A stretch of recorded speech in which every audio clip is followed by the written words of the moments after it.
Welcome to my channel kids fun. ഞാൻ നിങ്ങളുടെ സ്വന്തം VC. അപ്പൊ ഇന്നത്തെ വീഡിയോ നമ്മൾ കാണാൻ പോകുന്നത് അങ്ങനെ നോക്കിയാൽ നമ്മുടെ അവഞ്ചേഴ്സ് എൻഡ് ഗെയിമിന്റെ മൂന്നാമത്തെ ട്രെയിലർ വന്നിരിക്കുകയാണ്. ആക്ച്വലി സത്യം പറയാം, ഇത് പ്രതീക്ഷിച്ച ഒരു ട്രെയിലർ തന്നെ അല്ല. ഭയങ്കര എക്സൈറ്റഡ് ആണ്. കാരണം ഇങ്ങനൊന്നും പ്രതീക്ഷിച്ചില്ല. TV സ്പോട്ട് പ്രതീക്ഷിച്ചിരുന്നു. ഭയങ്കര ഒരു ഹോപ്പും ഇല്ലാതെ പെട്ടെന്ന് റിലീസ് ചെയ്തിരിക്കുകയാണ്. അപ്പോൾ അതിൻ്റെ ഒരു ബ്രേക്ക് ഡൗൺ കാണാം. വീഡിയോയിലേക്ക് പോകുന്നതിന് മുമ്പ് എൻ്റെ ചാനൽ ഇതുവരെ സബ്സ്ക്രൈബ് ചെയ്യാത്തവർ സബ്സ്ക്രൈബ് ചെയ്ത് ആ ബെൽ ബട്ടൺ എനേബിൾ ചെയ്യുക. ആൻഡ് എൻഡ് ഗെയിമിന്റെ ട്രെയിലർ വന്നിരിക്കുകയാണ്. ആൻഡ് ഇത് നോക്കുകയാണെങ്കിൽ ഞാൻ നേരത്തെ പറഞ്ഞു, ഇത് ഒരു പ്രതീക്ഷയുമില്ലാതെ വന്നൊരു ട്രെയിലറാണ്. ആൻഡ് ഇപ്പം തന്നെ ഒരു 10-15 വർഷം കണ്ടു കഴിഞ്ഞു. ആൻഡ് ഇപ്പോൾ പറയാം, ഇതൊരു ഫുൾ ഫ്ലെഡ്ജ്ഡ് ഒരു ബ്രേക്ക് ഡൗൺ അല്ല, ജസ്റ്റ് കണ്ട കാര്യങ്ങളൊന്ന് ഓട്ടിച്ച് പറയാം. ആൻഡ് ഒരു ഫുൾ ഫ്ലെഡ്ജ്ഡ് ആയിട്ടുള്ള ഒരു ബ്രേക്ക് ഡൗൺ എത്രയും പെട്ടെന്ന് തന്നെ അപ്ലോഡ് ചെയ്യുന്നതായിരിക്കും. ആൻഡ് ഇതിൻ്റെ അകത്ത് ഫേക്ക് സീൻസ് കാണാം. കാരണം നമ്മളെ മാർവൽ നോക്കുകയാണെങ്കിൽ ഫേക്ക് സീൻസ് ഒക്കെ ഒന്നും ഇല്ലാതെ ഒരു ട്രെയിലർ തരത്തില്ല. അതുപോലെ നോക്കുകയാണെങ്കിൽ ഈ ട്രെയിലറിനകത്ത് ഫുൾ സ്പോയിലേഴ്സ് ആണ്. നോക്കുകയാണെങ്കിൽ ഇതുവരെ കാണിക്കാത്ത ഒരുപാട് സീൻസ് കാണിച്ചിട്ടുണ്ട്. വില്ലനെ തന്നെ, താനോസിനെ തന്നെ കാണിച്ചിട്ടുണ്ടാവും. ആൻഡ് അങ്ങനെ വെച്ച് നോക്കാൻ നേരത്ത് എന്തെങ്കിലുമൊക്കെ തരികിട പരിപാടി അവർ തീർച്ചയായിട്ടും കാണിച്ചിട്ടുണ്ടാവും. അപ്പോൾ അതിനെക്കുറിച്ചുള്ള വിശദമായിട്ടുള്ള ഒരു ഫുൾ ബ്രേക്ക് ഡൗൺ അടുത്ത് തന്നെ ഞാൻ ഡീറ്റെയിൽ ആയിട്ട് ചെയ്യുന്നതായിരിക്കും. ആൻഡ് ഇപ്പോൾ നമുക്ക് ജസ്റ്റ് ഇത് എങ്ങനെയാണ് ട്രെയിലർ പോകുന്നതെന്ന് കാണാം. ആൻഡ് ട്രെയിലർ തുടങ്ങുന്നത് തന്നെ നമ്മുടെ ബ്രൂസ് ബാനർ കാണിച്ചുകൊണ്ടാണ്. ആൻഡ് ഈ ട്രെയിലർ നമ്മുടെ ഹൾക്കിനെ കാണിക്കുന്നില്ല. ഹൾക്കിനെ ഭയങ്കര ഹിഡൻ ആയിട്ട് വെച്ചിരിക്കുകയാണ്.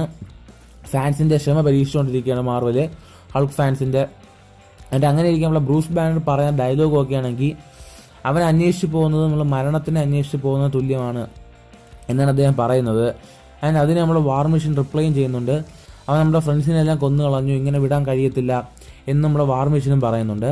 ആൻഡ് അതിനുശേഷം നമ്മുടെ ബ്ലാക്ക് വിഡോയെ കാണിക്കുന്നുണ്ട്. അവർ നോക്കുകയാണെങ്കിൽ ഒരു മഴയത്താണ് ഇരിക്കുന്നത്. ആൻഡ് അവരുടെ കോസ്റ്റ്യൂം നോക്കുകയാണെങ്കിൽ നമ്മൾ നേരത്തെ കണ്ട അവരുടെ ഹെയർ ഒക്കെ വളരെ ലോങ് ആയിട്ട് വളർന്നിട്ടുണ്ട്, ബ്രൗണിഷ് ആയിട്ടുണ്ട്. നമ്മളെ ക്യാപ്റ്റൻ അമേരിക്ക കാണിക്കുന്നുണ്ട്. അദ്ദേഹം നോക്കുകയാണെങ്കിൽ അദ്ദേഹം ഷേവ് ചെയ്യാൻ വേണ്ടി നിൽക്കുന്ന ഒരു കാണിക്കുന്നുണ്ട്. നമുക്ക് എല്ലാവർക്കും അറിയാം, ഇൻഫിനിറ്റി വാറിൽ അദ്ദേഹം താടിയൊക്കെ ഉണ്ടായിരുന്നു.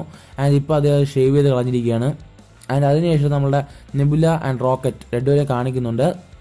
ആൻഡ് നോക്കുകയാണെങ്കിൽ നെബുല ആൻഡ് റോക്കറ്റാണ് ഗാർഡിയൻ ഓഫ് ദ ഗാലക്സി ടീമിലെ അവസാന കണ്ണികൾ. എല്ലാവരും മരിച്ചുപോയി. ആൻഡ് നമ്മുടെ റോക്കറ്റിന് ഗ്രൂട്ട് മരിക്കുന്നത് മാത്രമേ റോക്കറ്റ് കണ്ടിട്ടുള്ളൂ. റോക്കറ്റിന്റെ വിചാരം എല്ലാവരും, അതായത് ബാക്കിയുള്ളവരും ജീവിച്ചിരിപ്പുണ്ട് എന്നായിരിക്കും റോക്കറ്റ് ഇത്ര നാൾ വിചാരിച്ചിരുന്നത്. ആൻഡ് നെബുല ഒന്ന് തീർച്ചയായിട്ടും പറഞ്ഞു കാണും, എല്ലാവരും തട്ടിപ്പോയി, ഞാൻ മാത്രമേ ജീവിച്ചിരിപ്പുള്ളൂ എന്ന് റോക്കറ്റിൻ്റെ അത് പറഞ്ഞു കാണണം. ആൻഡ് അവർ ആ കൈ പിടിക്കുന്ന സീന്, കാരണം അവർ മാത്രമേ ഉള്ളൂ ഗാർഡിയൻ ഓഫ് ദ ഗാലക്സി എന്ന ടീമിൽ നെബുല ആൻഡ് റോക്കറ്റ്, അവർ രണ്ടും മാത്രമേ ഇനി ജീവനോടെ ഉള്ളൂ. അതിനുശേഷം നോക്കുകയാണെങ്കിൽ നമ്മളുടെ പെപ്പർ പോട്ട്സ് ആൻഡ് അയൺമാൻ്റെ മീറ്റിംഗ്, അയൺമാൻ എത്തി വന്നതുപോലെ കാണിക്കുന്നുണ്ട്. ആൻഡ് അദ്ദേഹം എനിക്ക് തോന്നുന്നു അവഞ്ചേഴ്സ് മാൻഷനിൽ തന്നെയാണ് വന്ന് ഇറങ്ങിയിരിക്കുന്നത്. അവിടെ പെപ്പർ പോട്ട്സ് ഉണ്ടായിരുന്നു കാണണം. ആൻഡ് ഈ ഒരു സീന് ഇവിടെ വേണമായിരുന്നു, ഈ ട്രെയിലറിൻ്റെ അകത്ത് വേണമോ വെച്ചാൽ ഇല്ല എന്ന് തന്നെ പറയും. നോക്കുകയാണെങ്കിൽ ആളുകളുടെ ആ ഒരു ഒരു എന്തൂസിയാസം നഷ്ടപ്പെടുത്തി തന്നെ പറയാം. കാരണം ഭയങ്കര ഇൻട്രസ്റ്റിംഗ് ആ ഒരു സീൻ ആയിരുന്നു അത്. തിയേറ്ററിൽ കണ്ടിരുന്നെങ്കിൽ വേറെ ലെവലായിരുന്നു കാണും. ആൻഡ് എന്തായാലും ടോണി സ്റ്റാർക്ക് എത്തി വരും എന്നുള്ള കാര്യം ഡബിൾ സ്ട്രോങ് ആയിരിക്കുകയാണ് നമുക്ക് എല്ലാവർക്കും. Iron Man fans സന്തോഷിക്കാം. ആൻഡ് അതിനുശേഷം നമ്മളുടെ അയൺമാൻ്റെ പുതിയ സൂട്ട് കാണിക്കുന്നുണ്ട്, ഒരു ക്ലാസിക് സൂട്ട്, ഒരു റെഡ് ആൻഡ് ഗോൾഡ് കോമ്പിനേഷനാണ് ചെയ്തിരിക്കുന്നത്. ആൻഡ് അത് നോക്കുകയാണെങ്കിൽ മാർക്ക് 85 എന്നാണ് ആ സൂട്ടിന്റെ പേര്. ആൻഡ് ഇപ്പോൾ ഇൻഫിനിറ്റി വാറിൻ്റെ അത് അദ്ദേഹം ഉപയോഗിച്ചിരുന്ന മാർക്ക് 50 ആയിരുന്നു. ഏകദേശം 35 സൂട്ട്സ് ഇതിൻ്റെ ഇടയിൽ മിസ്സിംഗ് ആണ്. എവിടെ പോയാന്തോ സിനിമ ഉണ്ട് ഞാൻ മനസ്സിലാക്കാം.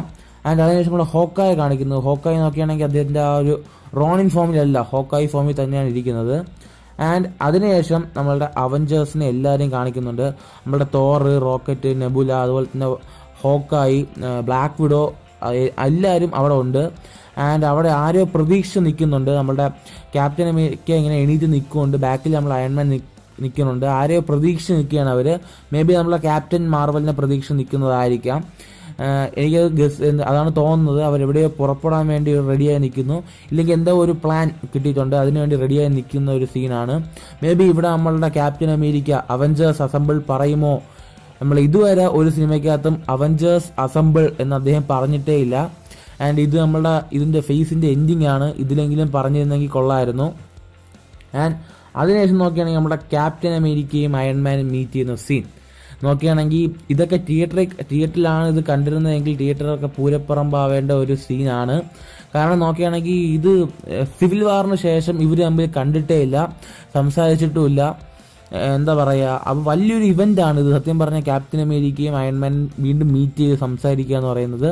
ആൻഡ് അത് ട്രെയിലറിൽ വെച്ച് ആ സീനിൻ്റെ ഗൂസ് ബംസ് കളഞ്ഞു എന്നാണ് എനിക്ക് പറയാനുള്ളത്. വളരെ വലിയൊരു സീൻ പെട്ടെന്ന് ഇട്ടിരിക്കുകയാണ്. ആൻഡ് എനിക്കിത് ചെറിയ ഡൗട്ട് ഉണ്ട് ഇതിനെപ്പറ്റി. ഞാൻ അടുത്ത ബ്രേക്ക് ഡൗണിൽ ക്ലിയർ ആയിട്ട് പറയാം.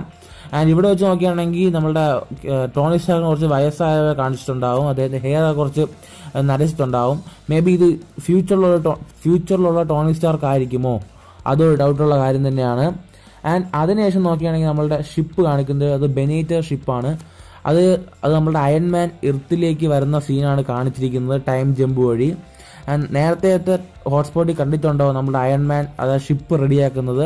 നമ്മുടെ അയൺമാൻ ആ ഷിപ്പ് റെഡിയാക്കി എർത്തിൽ വന്നതാണ് അതിൽ കാണിച്ചിരിക്കുന്നത്. ആൻഡ് അതിനുശേഷം നോക്കുകയാണെങ്കിൽ നമ്മുടെ ഷിപ്പ് വേറൊരു ഷിപ്പ് ഓട്ടിക്കുന്നതായിട്ടൊരു സീൻ കാണിക്കുന്നുണ്ട്. നമ്മളുടെ റോക്കറ്റും ക്യാപ്റ്റൻ മാർവലും ചേർന്നാണ് ഇത് ഓട്ടിക്കുന്നത്.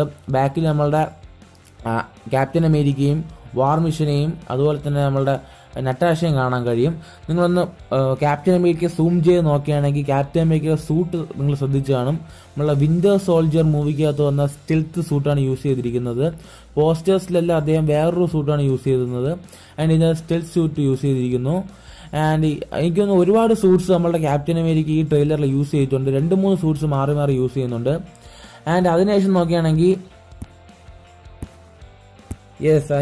നമ്മുടെ വില്ലന്റെ മരണമാസ എൻട്രി താനോസിനെ കാണിക്കുന്നുണ്ട്. അദ്ദേഹത്തിന്റെ ഒരു ഡയലോഗും ഉണ്ട്. You would not leave with your failure. നിങ്ങളുടെ പരാജയം നിങ്ങൾ ഉൾക്കൊണ്ടില്ലെങ്കിൽ നിങ്ങൾ എൻ്റെ അടുത്ത് വരും എന്ന് താനോസ് പറയുന്നുണ്ട്. നിങ്ങൾ താനോസ് വരുന്ന ആ സീൻ നോക്കുക. അദ്ദേഹം നിങ്ങൾ ടെലിപ്പോർട്ട് ചെയ്ത് വന്ന പോലെ ഉണ്ട്. ആ ടെലിപ്പോർട്ട് ചെയ്യാൻ കഴിയുന്നത് തോറിന് മാത്രമാണ്. ഇപ്പോൾ സ്ട്രോം ബ്രേക്കർ ഉപയോഗിച്ച് ടെലിപ്പോർട്ട് ചെയ്യാൻ കഴിയുന്ന ഒരു പവർ ഇപ്പോൾ തോറിന് മാത്രമേ ഉള്ളൂ. ആൻഡ് നമ്മുടെ താനോസ് എങ്ങനെ ചെയ്തു? നമ്മളുടെ സ്പേസ് സ്റ്റോൺ ഉപയോഗിച്ചാൽ പോലും അങ്ങനെ ഒരു ഒരു എനർജി റേസ് വരത്തില്ല. അത് ടെലിപ്പോർട്ട് ചെയ്യാൻ നേരത്ത് മാത്രം ഉണ്ടാകുന്ന ഒരു ലൈറ്റ് ബീമാണത്. ആൻഡ് അദ്ദേഹം നോക്കിയാണെങ്കിൽ ഫുൾ ആർമറിലാണ് വന്നിറങ്ങുന്നത്. നമ്മുടെ ഹൾക്കിനെ അന്ന് അടിച്ചിട്ടതിന് ശേഷം ആർമറൊക്കെ ഊരി കളഞ്ഞതാണ്. ആൻഡ് അദ്ദേഹം ഫുൾ ആർമറിൽ വന്ന് നിൽപ്പുണ്ട്. അത് കാണാനും ഭയങ്കര രസമായിട്ടുണ്ട്. അദ്ദേഹം വില്ലന്റെ ഫുൾ റേഞ്ചിൽ തന്നെ വന്ന് നിൽപ്പുണ്ട്. ആൻഡ് മനസ്സിലാവാത്തൊരു കാര്യം, മൂവിയുടെ 50 മിനിറ്റ്സ് സിനിമയുടെ 15 മിനിറ്റുള്ള കാര്യങ്ങൾ മാത്രമേ ട്രെയിലറിൻ്റെ അകത്ത് ഉൾക്കൊള്ളിക്കൂ എന്ന് കെവിൻ ഫെയ്ജ് പറഞ്ഞിട്ടുണ്ട്. സിനിമ തുടങ്ങി 15 മിനിറ്റിലൊക്കെ ഈ സാധനമൊക്കെ നടക്കുമോ? കണ്ട് തന്നെ മനസ്സിലാക്കാം. ഇല്ലെങ്കിൽ കെവിൻ ഫെയ്ജ് നമ്മളെ നല്ല പോലെ പറ്റിച്ചുകൊണ്ടിരിക്കുകയാണ്. ആൻഡ് അതിനുശേഷം നോക്കുകയാണെങ്കിൽ നമ്മളുടെ അയൺമാനെയും തോറിനെയും അതുപോലെ തന്നെ ക്യാപ്റ്റൻ അമേരിക്കയും കാണിക്കുന്നുണ്ട്. അയൺമാൻ അദ്ദേഹത്തിന്റെ പുതിയ സൂട്ട് നിൽപ്പുണ്ട്. ആൻഡ് അവർ 3 പേര് നിൽക്കാൻ നേരത്ത് നമ്മളുടെ താനോസ് അവിടെ ഇരിപ്പുണ്ടെന്ന് സൂം ചെയ്ത് നോക്കുക. ആൻഡ് അദ്ദേഹത്തിന്റെ കയ്യിലൊരു വാളോ എന്തോ ഒന്നുണ്ട്. അദ്ദേഹത്തിന്റെ വെപ്പൺ കയ്യിലുണ്ട്. അദ്ദേഹം അവിടെ ഇരിക്കുകയാണ്. ആൻഡ് ഇവര് 3 പേരും കൂടെ നമ്മുടെ താനോസിന്റെ അടുത്ത് ഫൈറ്റ് ചെയ്യാൻ പോകുന്ന ഒരു സീൻ. ആൻഡ് ഒന്ന് സൂം ചെയ്ത് നോക്കിയത് ബ്ലർ ചെയ്തിട്ടുണ്ട്. ബാക്ക് കോർസ് ബ്ലർ ചെയ്തിട്ടുണ്ട്. ആൻഡ് ഞാൻ നേരത്തെ തന്നെ പറഞ്ഞു ഇതൊരു ഫുൾ ഫ്ലെഡ്ജഡ് ആയിട്ടുള്ള ഒരു റിവ്യൂ അല്ല. ഒരുപാട് കാര്യം വിട്ടുപോയിട്ടുണ്ടെന്ന് എനിക്കറിയാം. ആൻഡ് അങ്ങനെ തോന്നുന്നുണ്ടോ? ഞാൻ എന്തെങ്കിലും വിട്ടുപോയിട്ടുണ്ടെങ്കിൽ അത് താഴെ കമന്റ് ചെയ്യുക. ഒരു ഡീറ്റെയിൽ ആയിട്ടുള്ള ഒരു ബ്രേക്ക് ഡൗൺ ഒരു ഫേക്ക് സീൻസിനെ കുറിച്ചുള്ള എല്ലാ വീഡിയോസുമായിട്ട് ഉടൻ തന്നെ വരുന്നതായിരിക്കും. ആൻഡ് ഈ വീഡിയോ നിങ്ങൾക്ക് ഇഷ്ടപ്പെട്ടെങ്കിൽ ലൈക്ക് ചെയ്യുക, ഇഷ്ടപ്പെട്ടെങ്കിൽ ഡിസ്ലൈക്ക് ചെയ്യുക, ഷെയർ ചെയ്യുക ആൻഡ് കമന്റ് ചെയ്യുക. ആൻഡ് അതുവരേക്കും this is Vishnu Chandran signing off.